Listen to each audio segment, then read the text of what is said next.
शिवाय. परमपूज्य गुरुदेवता श्री कलावती माता लिखित बोधामृत. पुस्तक वाचन.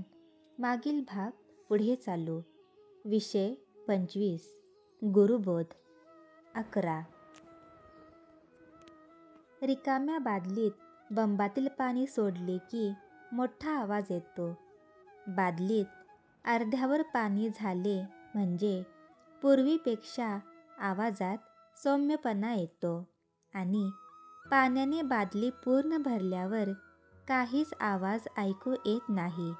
त्याप्रमाणे गुरुबोध श्रवण करीत असता प्रथम बडबड फार करावीशी वाटते. तो अंगी मुरू लागला म्हणजे वाजवीपेक्षा अधिक बोलू नये असे वाटते. बोधरूप झाल्यावर बोलण्याची इच्छाच राहत नाही. 12. आंब्याच्या लाकडाचे कोळसे फार हलके असतात, त्यामुळे ते लवकर पेट घेतात आणि लागलीच त्याची राख होते. मातीचे भांडे लवकर तापते आणि लवकर गारही होते. त्याप्रमाणे उतावीळ मनावर गुरुबोध लवकर ठसतो, पण टिकून राहत नाही. 13.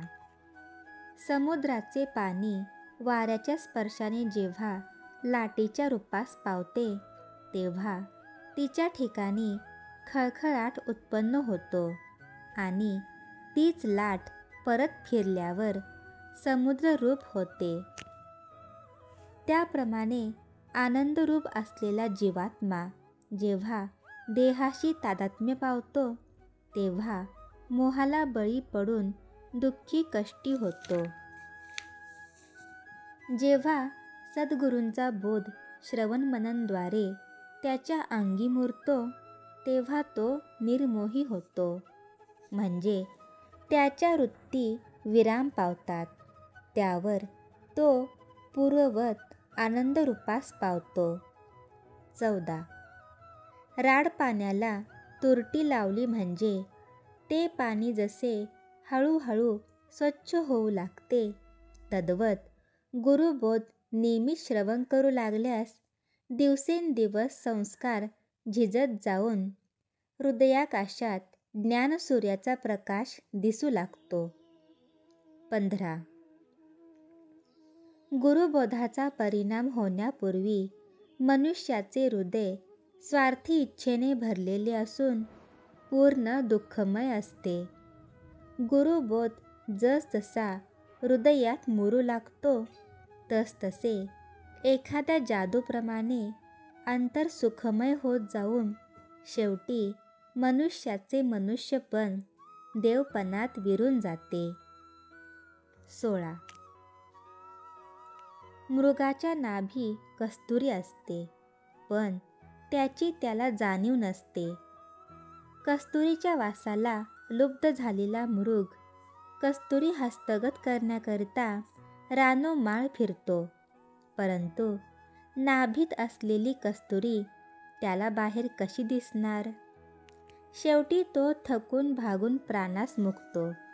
तद्वत सुखाचे स्थान अगदी जवळ म्हणजे आपल्या अंतर्यामीच असून पदोपदी त्याचा अनुभवही आपणास येत आहे, परंतु ते सुख बाहेरून आपल्याला मिळत असावे अशा भ्रामक समजुतीने मनुष्य जन्मभर बाह्य वस्तूत सुख शोधत असतो, पण ते मिळणार कसे?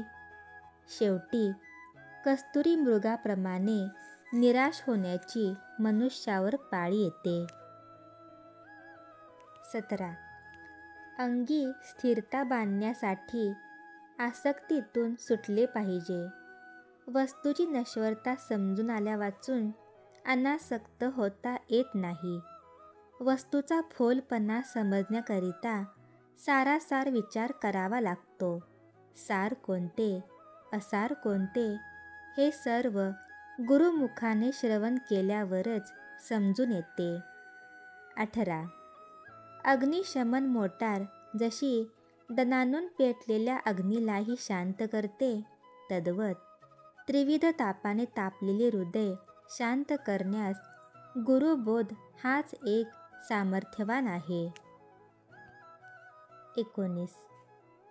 अग्नी व उष्णता, पाणी व शीतलता, फूल व सुवास यांचा जसा अगदी निकटचा संबंध आहे, त्याप्रमाणे आपला व परमेश्वराचा संबंध आहे.